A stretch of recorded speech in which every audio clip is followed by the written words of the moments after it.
Mr. Snyder, thank you so much for joining us and for accepting our invitation. My first question: you call your book "The Black Earth: Holocaust as History and Warning." Why warning? Well, all history is warning because anything which happened in history is something which could happen. History doesn't repeat itself, but history does show us what's possible, right? So it's a cliche that politics is the art of the possible. History is the art of showing what is possible. That's the first point. The second point is, I try to show the Holocaust as something which had causes. My book is largely an analysis, an interpretation, a causal argument about the Holocaust.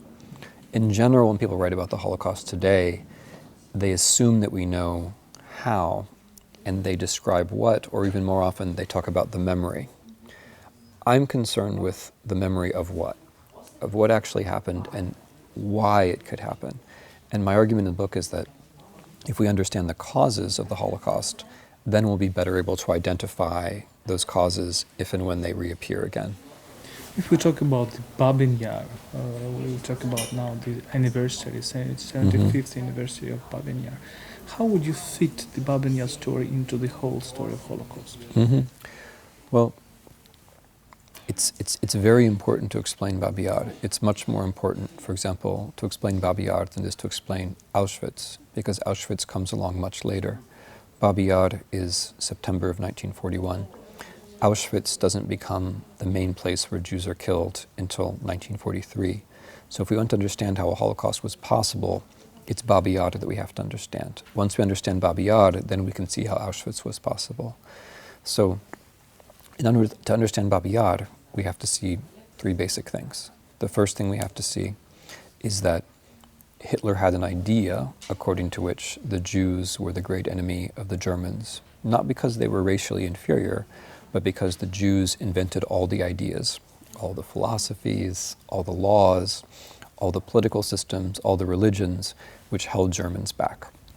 And so in that ideological system, if anything went wrong for Germany, it could be blamed on the Jews.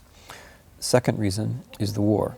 Hitler believed that what life really was a racial struggle for resources. Therefore, it was natural for Hitler that Germany should try to take Ukraine, because Ukraine, as Hitler saw matters, was a place where inferior people controlled very good land. So it was natural that Germans, for Hitler, should try to kill, enslave, starve the people who lived on that land and take it for themselves, not just to survive, but to become richer and more prosperous.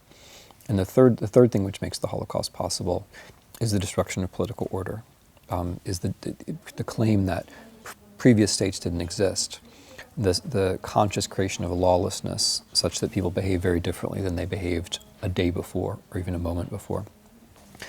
Babyn Yar in particular is the moment where the Germans learn that all these conditions brought together can allow for mass killing. When the Germans invade the Soviet Union, they're invading it to destroy the Soviet Union, they're invading it to take Ukrainian land, and as they invade, they start killing Jews.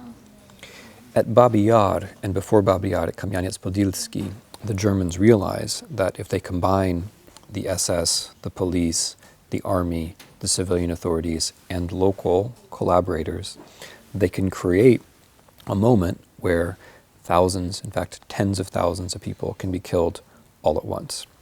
This is crucial for the history of the Holocaust because it's the time when the idea of a final solution, that is a vision of a world without Jews, becomes the reality, becomes the mechanism, becomes the process, the example of how Jews can actually be killed.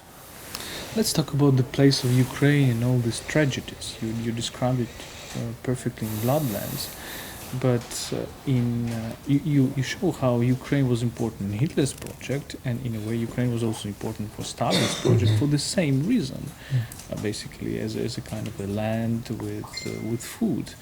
And here comes my question about comparing Holodomor and Holocaust. Can we compare it, and in which way they are structurally similar and different? We can always compare. I mean, the moment that you can't compare things is the moment where you stop thinking. I mean, all thinking involves comparison. And in the history of Ukraine in the 1930s and 1940s, we have to remember that the people we're talking about, the people who lived in Ukraine, whether they were Jews or Ukrainians or Russians or Poles, it doesn't matter, they were comparing. They were comparing all the time. If you read their diaries, if you read their memoirs, they compare. You know, the Germans were worse, the Soviets were worse. They compare. Why would they not compare? They were exposed to both of them, and that's the basic premise of the book Bloodlands. I'm writing about the places where the people were exposed to both systems. So, of course we can compare. We have to compare. If we don't compare, we're not seeing the reality as it was, and we're not seeing as it was subjectively experienced by the people there. Now, when we make comparisons, we have to do so on the basis of the empirical facts and not on the basis of a political motivation. So a lot of the comparisons that are made by people who want to show that the Soviet Union was worse than Nazi Germany. And then a lot of the time when people say you can't compare, what they're really saying is that they think Nazi Germany was worse, but they don't want to make the case, they just want to impose a taboo. I don't like either of those positions. I think we should just look and consider and then draw conclusions from what we find. So with the Holodomor and the Holocaust, the obvious difference is the Holocaust was targeted people who were at the center of an ideology. For Hitler, Jews made the whole system make sense. For Hitler, Jews were kind of the original sin of the world. They were what made the world go wrong. And so it's not surprising that when Hitler begins his project and when things don't go exactly as planned, he then tries to exterminate them. In Stalin's view, the peasant or the Ukrainian peasant is important, but not central. It's not the only thing. It's not the only source of evil. So when the 5-year plan doesn't go as expected, the peasant is punished, Ukrainians are punished, but there isn't an attempt to completely destroy them. So that for me is the difference. The similarity, of course, is that these are both party states. They're both trying to change time, right? The Germans are trying to bring us back to a kind of state of nature. The Soviets are trying to force history to go forward towards some utopia. They're both ideological states, and they both find victims. And so the world never turns out as we expect when we pursue our utopian visions, and so there has to be a scapegoat. All of that's similar, but what's different is the total attempt to exterminate versus mass starvation. Now, when I say that, I always want to conclude by adding that the Holodomor was a horrifying event, and when we say that one thing was different from another thing, we're not trying to minimize one or the other. We should do our best to keep them both in mind.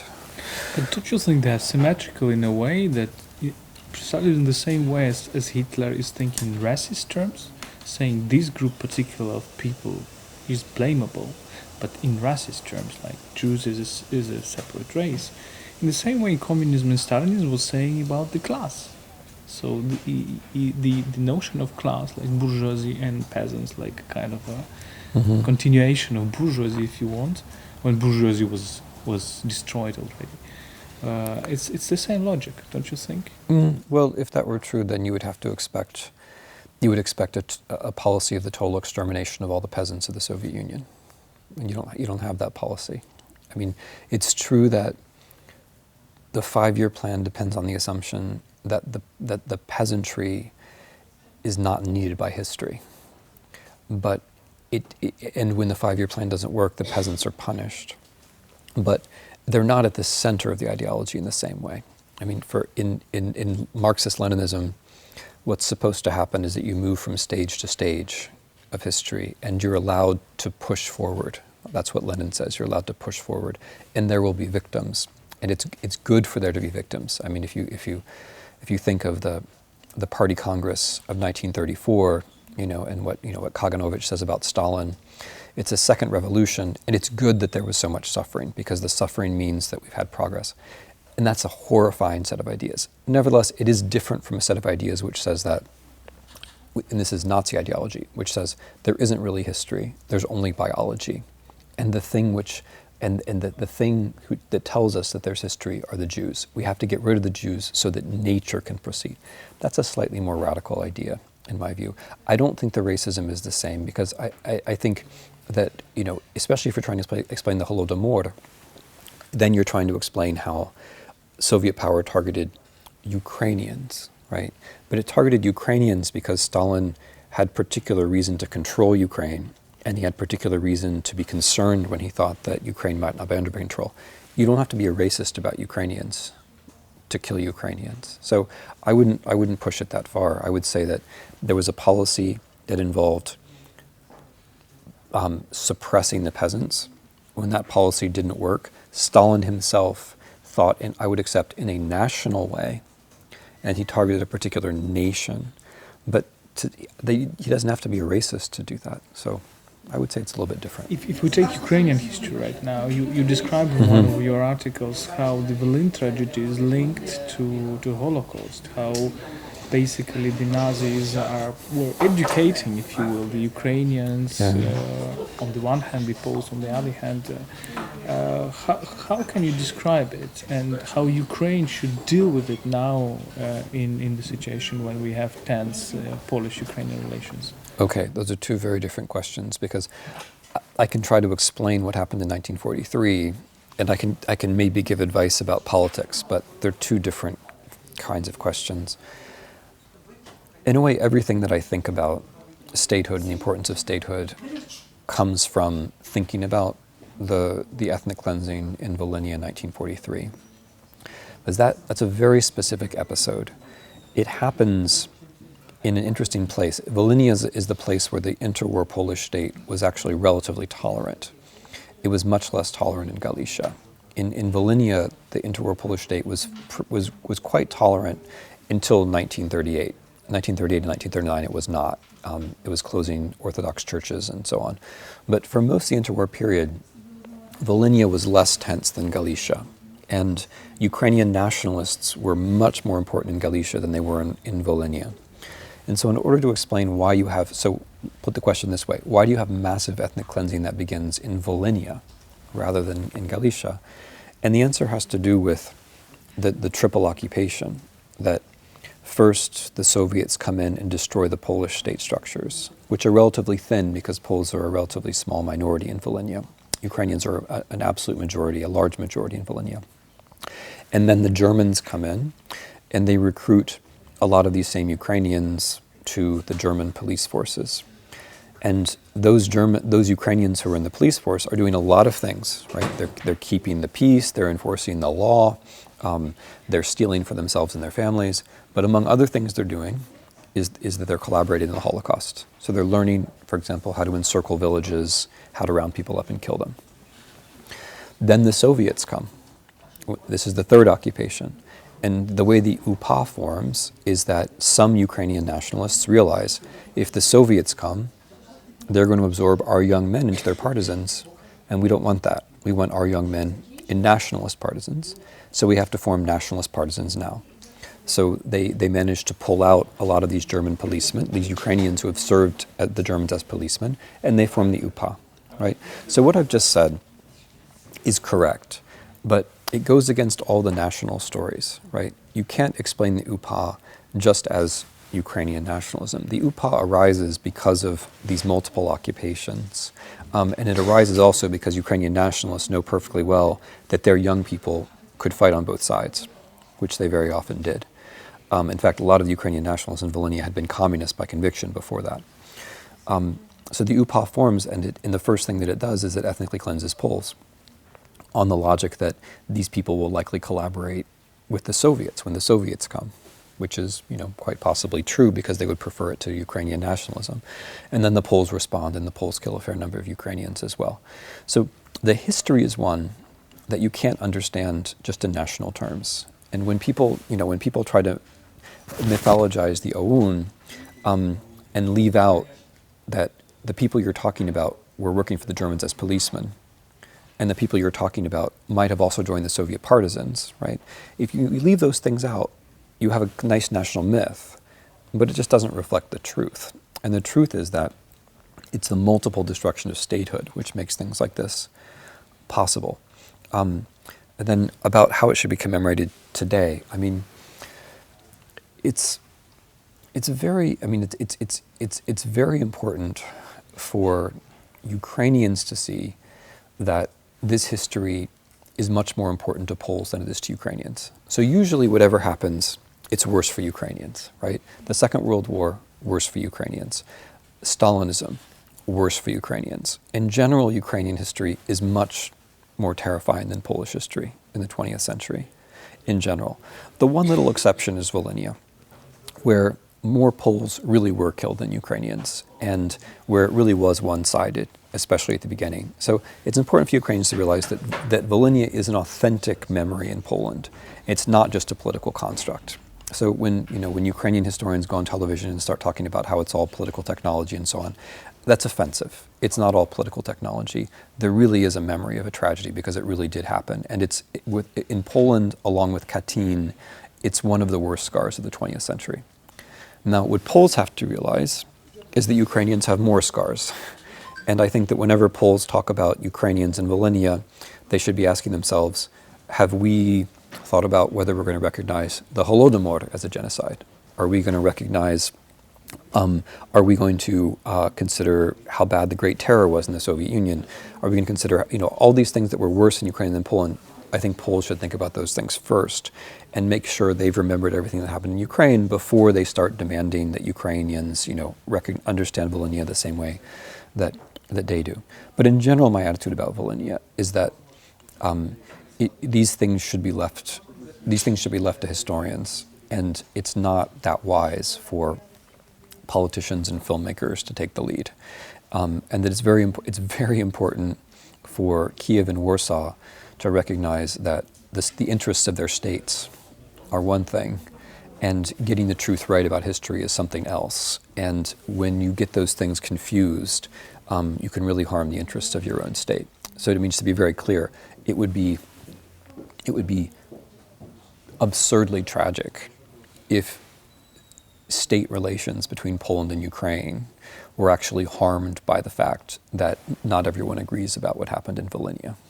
There's not going to be agreement about Volhynia for a long time. What would be the best, in your opinion, way to approach it?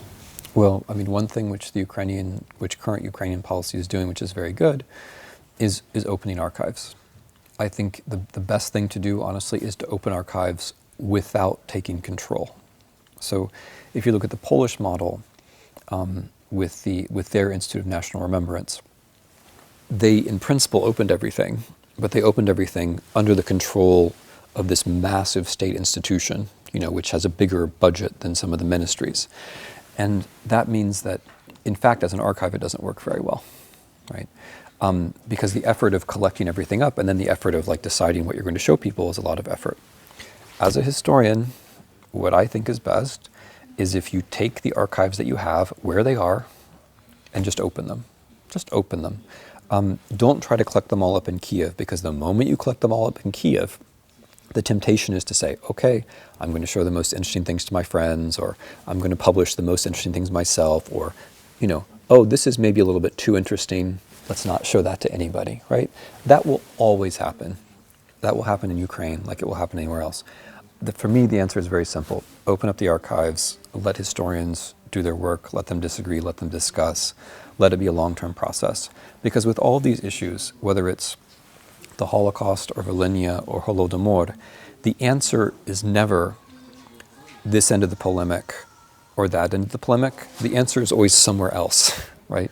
It's not that Poles are right or Ukrainians are right, or Jews are right or Ukrainians are right. It's never like that. That what history shows is always more interesting and more complex. But you have to give the historians the documents, and you have to give them time. So, that's my main answer of how to deal with the communist past, is give people access to the documents and let them think about it. Thank you very much, Mr. Snyder. My pleasure.